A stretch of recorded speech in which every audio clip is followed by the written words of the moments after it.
Hi, Titli, this little corner of the internet. Day 79।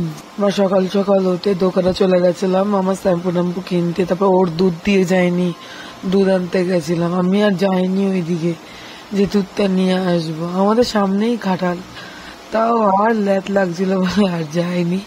তারপরে স্নান টান করালাম, ছোট বেবি বেটাকে নিয়ে এসে স্নান টান করিয়ে দুপুরবেলা লাঞ্চ ফাঞ্চ কমপ্লিট করিয়ে ঘুম পাড়িয়ে দিয়েছিলাম একেবারে। কারণ মানে এখন দুবার করে ঘুমানোর টাইমটা গেছে, একবার দুপুরে একবার রাতে, দুবেলাই আর কি ঘুমায়, তিনবার আর ঘুমায় না।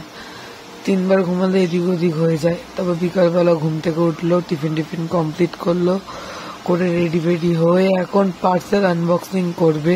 তার আগে জুজু, ওই দেখো আমাদের ঘরে জুজু। তো চলো লাড্ডুর জন্য ফ্লিপকার্ট থেকে কি কি পার্সেল এসছে দেখি। আমরা 3খানা পার্সেল নিয়ে চলে এসছি। চলো আমরা এগুলো আনবক্স করবো, তোমরা করবে তো চলো দেখতে থাকো। সময় একটা কথা বলি, বাচ্চাদের যখনই প্রোডাক্ট কিনবে বা যখনই কিছু কিনবে না কেন, অবশ্যই ডেটটা চেক করে নেবে। কারণ আমার সাথে একবার হয়েছিল, মানে ডেট ওভার ওকে লাগাইনি যদিও বা, আমি কি মনে হয়েছে দেখতে গিয়ে তখন দেখছি ডেটটা ওভার হয়ে গেছে। দেখে নিচ্ছিলাম ডেটগুলো যে ঠিক আছে নাকি।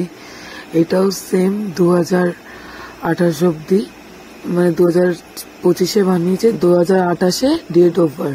তারপরে এই যে 3টে চিকো ক্রিম, লোশন আর মাদার কেয়ারের পাউডার। তো চলো টাটা বাই।